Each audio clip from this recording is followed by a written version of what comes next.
Akala ko, pag day off, pahinga. Yun pala, hindi ganun. Pag business owner ka.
Hello guys, good afternoon guys. Hello.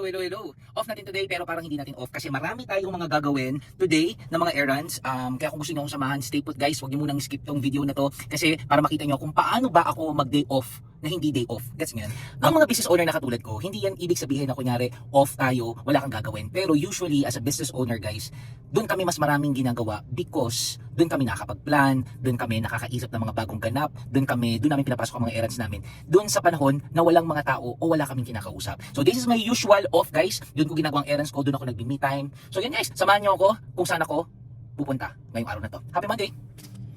Okay guys, story time.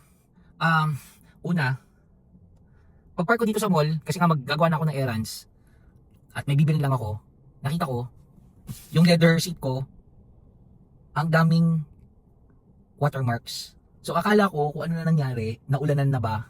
Actually napansin ko lang siya kasi maliwanag. Akala ko ano nangyari kasi nga ang dami niya mga dots. Para siyang ulan na natuyo. So ganun yung effect niya sa leather seat ko. As in all over. And then naalala ko, pinalinis ko nga pala tong sasakyan, loob at labas, nung isang araw. At naalala ko din na bumili ako ng pang-detailing na spray kasi nga nagpapabili sa akin yung staff.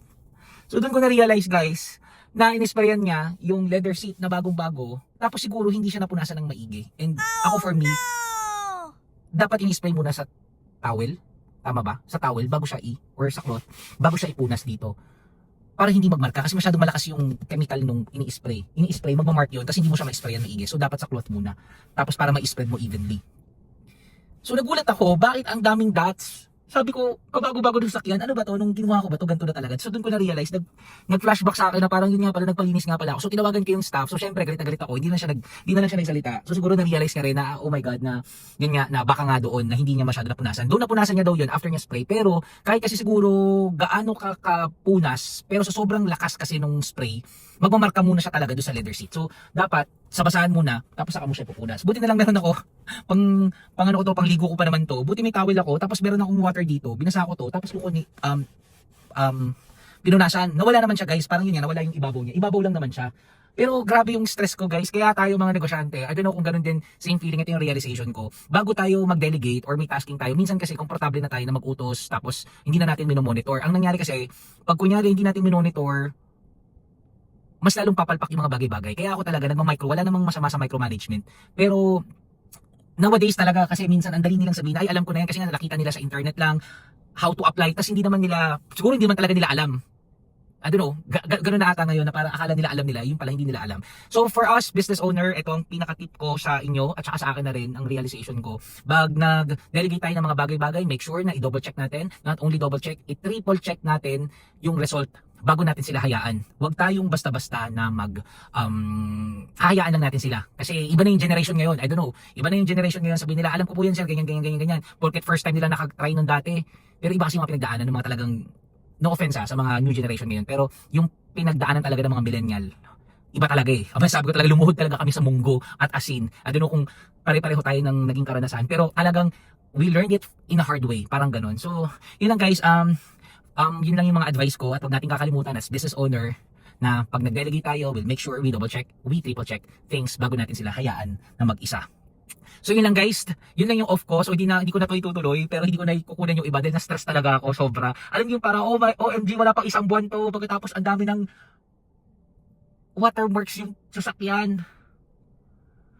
As in, na-stress talaga ako. The stress is really giving guys. Talagang yung kulot ko guys, kumulot pa siya lalo. Alam mo yun, parang gusto ko na talaga nagugulat yung mga tao sa paligid kasi parang naglilinis ng loob ng sakyan. So anyway guys, I hope na may mga natutunan kayo, especially with the business owner. Yan siguro yung may iwan kong advice sa inyong lahat. Huwag tayo agad-agad magtitiwala. We double check and triple check. And siguro, hindi rin naman nila kasalanan. Mas kasalanan siguro natin kasi nga masyado tayong nagtiwala agad. So, next time na lang, learn from lesson learned na lang sa atin na next time pag mag-delegate tayo, yun yung gagawin natin. So isa yan sa mga talagang masasabi ko na kahit off mo, hindi ka pa rin talaga nakapag-off kasi may mga bagay-bagay ka pa rin na kailangan mong isolve as a business owner. Eh kahit nga si Lord hindi rin siya, yung pahinga niya, iniisip niya pa rin tayo. So, tayo as a business owner, yung mga off natin, it's time para mag-reflect tayo, makapag-isip-isip, makapag-muni-muni. So yun siguro yung sinasabi ko na off pero hindi off.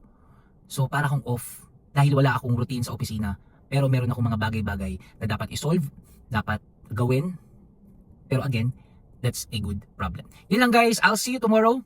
See you on my next vlog. Bye!